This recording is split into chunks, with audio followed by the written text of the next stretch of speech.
Hey, and welcome to Puzzlehead. This channel is all about engaging stories with clever twists, unexpected turns, and moments that will pull you in emotionally. So, if you enjoy drama, surprises, and endings that truly hit, then you're in the right place. Subscribe and join us for stories full of secrets, intense moments, and satisfying outcomes. Now, don't forget to turn on notifications. The next puzzle is about to begin. My name is Eric Bishop, and I'm about to tell you how my perfect marriage became the best disaster of my life.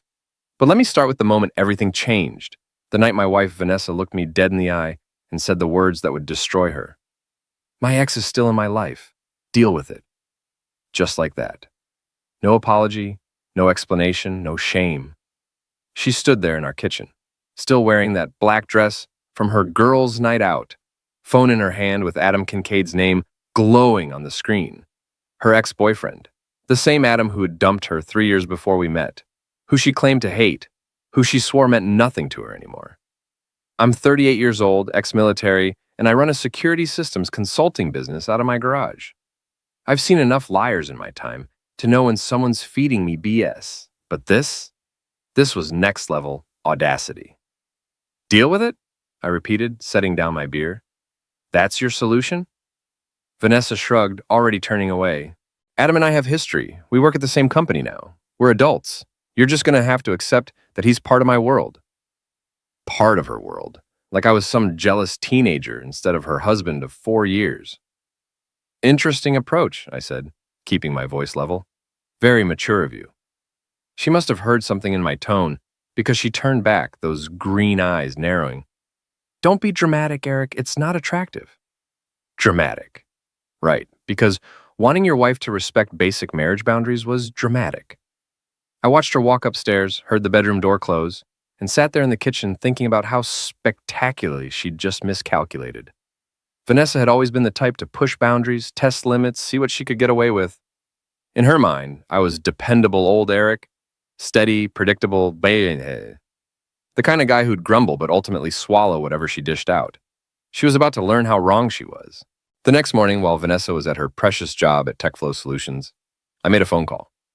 Rachel, hi, it's Eric Bishop. We met at the company barbecue last summer. Yeah, Adam's wife. Listen, I have a proposition for you. Rachel Kincaid was everything Vanessa wasn't. Genuine, intelligent, and completely fed up with her husband's BS. When I explained what Vanessa had told me, Rachel laughed bitterly. Oh, Adam's still in her life, all right. He's been working late with her 3 nights a week for the past 2 months. I found the hotel receipts. We met at Mason's Bar on 5th Street, a dive that served honest drinks to dishonest people. Rachel was prettier than I remembered. Auburn hair, sharp blue eyes, and a smile that could cut glass when she was angry. So, what's your plan? She asked, stirring her whiskey sour. Simple. Vanessa wants Adam in her life? Fine, but turnabout's fair play. You want to make them jealous? I want to make them insane, I corrected. My wife thinks she holds all the cards because she assumes I'll just take it. But she forgot something important. I'm very good at strategy. Rachel raised her glass. I like the way you think, Eric Bishop. Good, because phase 1 starts tonight. I got home before Vanessa, set up my laptop in the living room, and queued up a movie. When Rachel arrived at 6:30, I answered the door in my best casual clothes and greeted her like we'd been planning this for weeks. Perfect timing, I said loudly enough for Mrs. Larkin next door to hear. I got that wine you like. Rachel played her part beautifully, leaning in to kiss my cheek. You're so thoughtful. We settled on the couch with the wine and Casablanca. Rachel curled against my side like we'd done this 1,000 times. She smelled like vanilla and rebellion. And when she laughed at my jokes, it felt more natural than anything with Vanessa had in months. At 8:15, I heard Vanessa's car in the driveway. Showtime, I murmured. The front door opened, and Vanessa's voice called out, Eric, whose car is... She stopped dead in the living room doorway, taking in the scene. Me and Rachel on the couch, wine glasses on the coffee table, the movie playing softly in the background. Rachel's hand was on my chest, and I had my arm around her shoulders. What the hell is this? Vanessa's voice climbed an octave. I looked up with my most innocent expression. Oh, hey, honey, this is Rachel. You remember Rachel, right? Adam's wife? Vanessa's face went through several interesting color changes. What is she doing here? We're watching a movie, I said reasonably. Rachel was feeling lonely, what with Adam working so late all the time. I thought it would be nice to keep her company. Get out, Vanessa said to Rachel, her voice shaking with rage. Get out of my house right now. Rachel looked at me with perfectly acted confusion. Did I do something wrong? Not at all, I assured her, then looked at Vanessa. Honey, you're being rude. Rachel is our guest. Our guest? Vanessa's voice cracked. Eric, what the hell do you think you're doing? I stood up slowly, keeping my arm around Rachel. I'm dealing with it, remember? You said Adam was staying in your life and I should deal with it.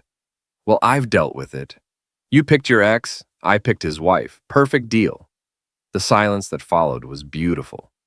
Vanessa's mouth opened and closed like a fish gasping for air. Her face had gone from red to white to an alarming shade of purple. This is different, she finally managed. How? Because you're married to me, and you're married to me. Funny how that works both ways. Rachel squeezed my hand. Should I leave? I feel like I'm causing problems. Absolutely not, I said firmly. We haven't finished the movie. Vanessa looked like she was about to spontaneously combust. Eric, I'm warning you. Warning me about what? You made the rules, Vanessa. Adam gets to be part of your world, so Rachel gets to be part of mine, unless you'd like to reconsider your position. For a moment, I thought she might actually back down. But Vanessa had never been good at admitting she was wrong. Fine, she snapped. Fine, but don't expect me to pretend this is normal. She stormed upstairs and I heard the bedroom door slam hard enough to rattle the windows. Rachel looked at me with genuine admiration. That was masterful. That was just the opening move, I said. Want to see what I do for an encore? The next morning, Vanessa tried a different approach. She came downstairs in her silk robe, made coffee for both of us, and sat at the kitchen table with her most reasonable expression. Eric, we need to talk. Sure, I said, not looking up from my tablet. What's on your mind? Last night was... I understand you were trying to make a point, but bringing Adam's wife into our marriage isn't the solution. Bringing Adam into our marriage wasn't the solution either, but here we are. Her jaw tightened. That's different. Adam and I work together. We have a professional relationship. Professional. I finally looked at her. Is that what they're calling it these days? What's that supposed to mean? I shrugged. Nothing, just interesting terminology. She studied my face, trying to read my expression. Vanessa was good at manipulation, but she'd never been good at reading people. It's what made her terrible at poker and excellent at self-deception. I'm willing to compromise, she said finally. Maybe Adam and I can scale back our interactions? How generous of you. But you have to stop whatever this thing is with Rachel. This thing? You mean friendship? You know what I mean. I stood up, rinsed my coffee cup, and headed for the door. I'm going to work. Rachel's coming by around lunch to see the garage. She's thinking about having some security work done. Eric, have a great day at the office, honey. Say hi to Adam for me. I left her sitting there, and I could feel her frustration radiating through the kitchen window as I walked to my workshop. My garage is my sanctuary. A converted two-car space filled with workbenches, computer equipment, and my pride and joy. A 1967 Mustang Fastback that I'd been restoring for 3 years.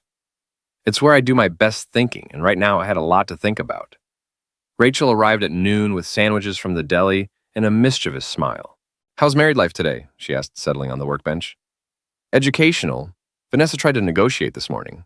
Already? That was fast. She's rattled. Good. I pulled up a stool. Tell me about Adam's schedule. When does he usually work late? Tuesdays and Thursdays, supposedly. Sometimes Fridays. Rachel's expression darkened. He says it's client meetings, but I've called his office. He's never there. What about weekends? Golf on Saturday mornings. Gym on Sunday afternoons. Very predictable. Predictable is good. Predictable means patterns, and patterns mean opportunities.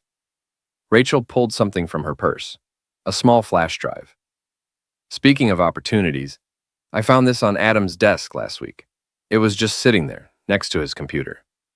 I took the drive, turning it over in my fingers. What's on it? I don't know. I was hoping you might have a way to find out without him knowing. I looked at her carefully. Rachel Kincaid was turning out to be full of surprises. You know, when I called you yesterday, I thought you might want revenge. I didn't expect you to come prepared for war. Adam's been lying to me for months. Vanessa's been lying to you. Maybe it's time we stop being the fools in this equation. I plugged the drive into my laptop and started scanning its contents. What I found made me whistle low. Rachel, you beautiful, devious woman. Do you know what this is? Tell me. Evidence. Photos. Messages. Hotel confirmations. Restaurant receipts. Your husband's been documenting his affair like he's writing a manual. Rachel leaned over my shoulder to look at the screen. There were dozens of files. Photos of Adam and Vanessa at restaurants I'd never heard of. Text message screenshots that made my stomach turn. And receipts from the Riverside Inn dating back 3 months. The idiot kept everything, Rachel breathed. Men like Adam always do. They think they're too smart to get caught, so they get careless. I scrolled through more files. Look at this.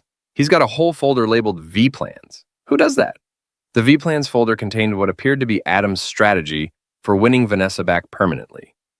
There were notes about her favorite restaurants, copies of poems he'd written for her, and, most interesting of all, a timeline for leaving Rachel and convincing Vanessa to leave me. According to this, he was planning to make his move at the company retreat next month, I said. Big romantic gesture, public declaration, the whole 9 yards. Rachel was quiet for a long moment, reading over my shoulder. When she finally spoke, her voice was steady and cold. He's not going to get the chance. No, I agreed. He's not, but we're going to let him think he is, right up until the moment we destroy him. What did you have in mind? I leaned back in my chair, already formulating the plan. Adam wants to make a public declaration? Fine. We'll give him a public platform. But the show isn't going to go the way he expects. I like the sound of that. Good, because phase 2 is going to require some acting skills. Over the next week, Rachel and I fell into a comfortable routine. She'd come by the garage most afternoons, sometimes bringing coffee, sometimes bringing information about Adam's activities. To anyone watching, and Mrs. Larkin was definitely watching, we looked like two people enjoying each other's company, which, to be honest, we were. Rachel was easy to talk to, quick to laugh, and shared my appreciation for the absurd. She was also proving to be remarkably good at espionage. Adam's been working late again, she reported on Thursday, settling into what had become her usual spot on the workbench. But I followed him yesterday. And he went to Vanessa's office building, but they didn't stay there. They drove to that new wine bar on Market Street. Very cozy, very public, very stupid. Did you get photos? She handed me her phone. The pictures were perfect. Adam and Vanessa at a corner table, holding hands, leaning close together like teenagers. In one shot, he was kissing her forehead while she gazed up at him adoringly. These are gold, I said, downloading the images to my laptop. But we need more. More evidence, more witnesses, more rope for them to hang themselves with. Adam's planning something big for the company retreat, right? We need to know exactly what. Rachel smiled. Leave that to me. That evening, Vanessa came home later than usual, humming under her breath, and looking more relaxed than she had in weeks. She'd been civil to me since our kitchen conversation, but distant, like she was already mentally checked out of our marriage. Good day at work?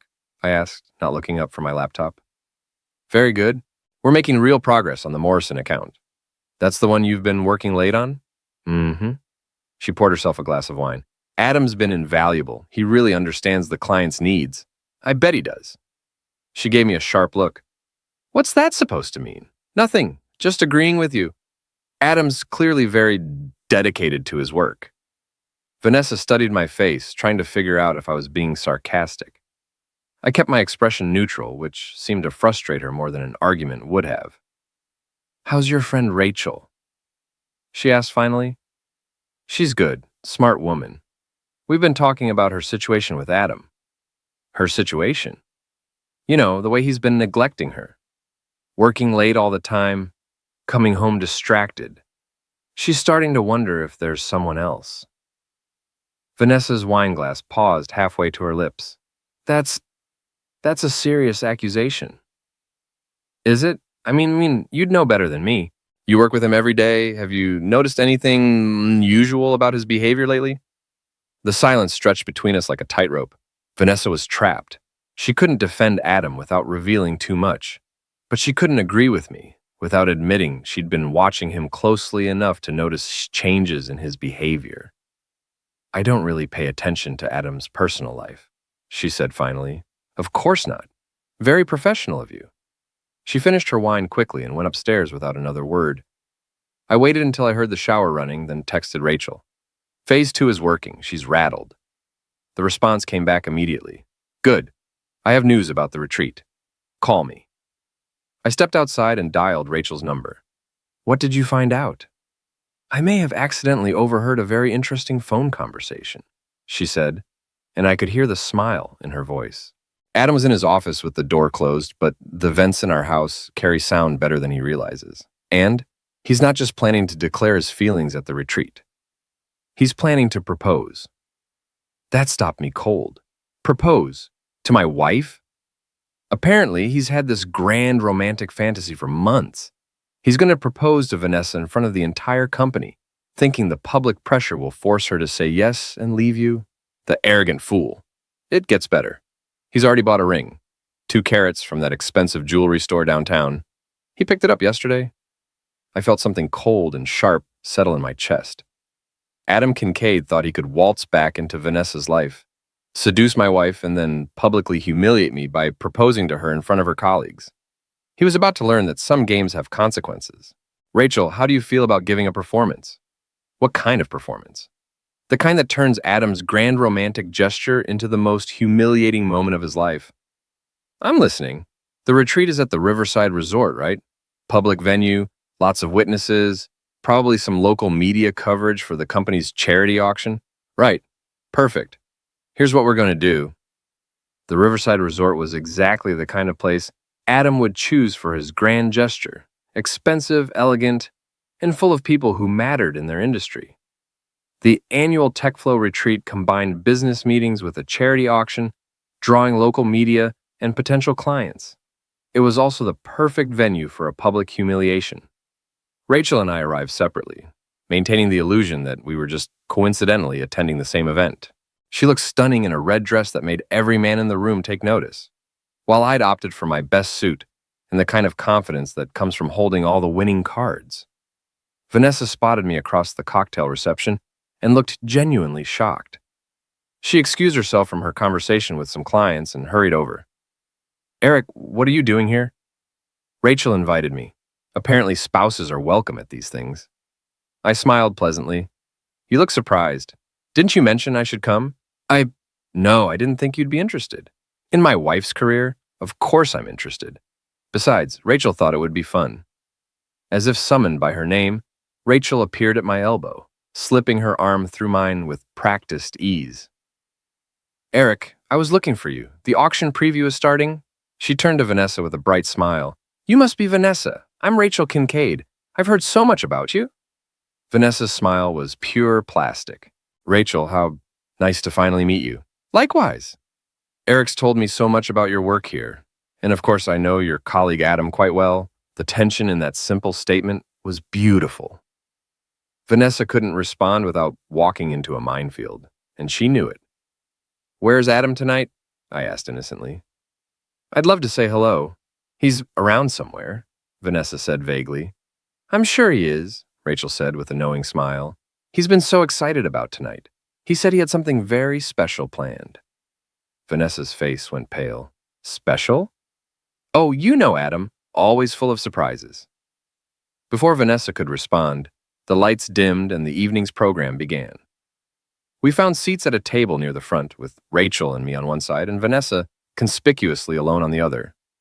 Adam was at the head table with the other senior executives, and I could see him scanning the crowd until his eyes landed on our table. The look on his face when he saw Rachel and me together was priceless. The evening proceeded with the usual corporate entertainment, speeches about company values, presentations about quarterly performance, and the charity auction. Adam gave a presentation about new client acquisitions that was competent, but unremarkable. He kept glancing at our table, clearly thrown off his game. Finally, as the auction wound down, Adam stood up with a microphone in his hand. Ladies and gentlemen, before we close tonight's festivities, I have something very personal I'd like to share with you all. Here we go, I thought.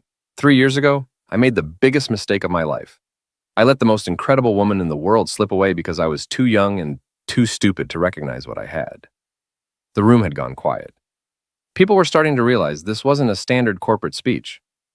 But sometimes, if you're very lucky, life gives you a second chance. And sometimes that second chance comes in the form of working alongside that same incredible woman and realizing that what you felt for her was real and lasting and worth fighting for. Adam's eyes found Vanessa in the crowd. She looked frozen, trapped between horror and fascination. Vanessa Bishop, you are the love of my life. I know I hurt you before, and I know you're married now. But I can't let another day pass without telling you and everyone here how I feel. He reached into his jacket and pulled out a small velvet box. Vanessa, will you marry me? The room erupted in gasps and murmurs. All eyes turned to Vanessa, who looked like she wanted to disappear into the floor. But before she could respond, Rachel stood up. How romantic, she said loudly, her voice carrying across the silent room. Adam, darling, I had no idea you were such a poet. Adam's face went white. Rachel, what are you doing here? Supporting my husband's career, of course. Just like any good wife would do. She smiled brilliantly. Although I have to say, I'm a little confused by your speech. You see, ladies and gentlemen, Adam is already married. To me. The murmurs grew louder. People were pulling out their phones, recording what was rapidly becoming the most dramatic corporate event in TechFlow history. And, Rachel continued, her voice never losing its pleasant tone, I couldn't help but notice that the woman you just proposed to is also married. To this wonderful man here. She gestured to me, and I stood up with a smile. Hi, Adam. Hell of a speech. Very passionate. Very public. I looked around the room. Very stupid. Adam's mouth opened and closed soundlessly. The ring box was still in his hand, forgotten. You see, I continued, addressing the room like I was giving a presentation. What Adam failed to mention is that he and my wife have been having an affair for the past 3 months. Hotel receipts, restaurant bills, love letters, the whole romantic package. I pulled out my phone and connected it to the room's AV system, a trick I'd learned in my security work. The screen filled with photos of Adam and Vanessa at the wine bar, text message screenshots, and hotel confirmations. Very thorough record keeping, Adam. I appreciate a man who documents his work. The room was in chaos now. People were talking, pointing, taking pictures. Vanessa had buried her face in her hands, and Adam looked like he was going to be sick. But I wasn't done. The really beautiful part, I said, is that Adam thought he was so clever, planning this big romantic gesture to steal my wife. He never considered that his own wife might have other plans. I turned to Rachel, who was glowing with vindicated fury. Rachel, would you like to tell everyone about the divorce papers you filed yesterday? I'd be delighted, she said sweetly. As of yesterday afternoon, I'm officially divorcing Adam Kincaid for infidelity. I'll be taking half of everything he owns, including the house he was planning to share with his mistress. The silence that followed was deafening. Adam finally found his voice. You can't... This isn't how this was supposed to go. No. I agreed. I imagine it isn't. But here's the thing about making grand gestures, Adam. You better make sure you're not standing in a glass house when you start throwing stones. The aftermath was swift and brutal. Within an hour, video of Adam's failed proposal and our subsequent revelation had spread across social media. By morning, it was local news. By afternoon, Adam had been placed on administrative leave, pending an investigation into his conduct. Vanessa came home that night looking like she'd aged 10 years in 10 hours. Eric, we need to talk. I'm sure we do. She sat across from me at the kitchen table, the same table where she had delivered her ultimatum about Adam staying in her life.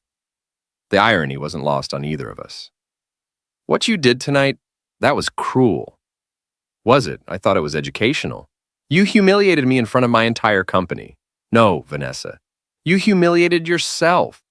I just provided the documentation. She was quiet for a long moment, staring at her hands. When she looked up, there were tears in her eyes. But I felt nothing. I know you're angry. Angry? I laughed, and the sound surprised both of us. Vanessa, I'm not angry. Angry would imply I still care enough about this marriage to feel betrayed. What I am is done. Done. Done pretending this works. Done pretending you respect me. Done pretending that what you did with Adam was anything other than a calculated insult to our marriage. It wasn't. It didn't start out that way. How did it start out? She struggled for words. He was just, he was there and he understood me, and you and I have been distant lately. Stop. I held up a hand.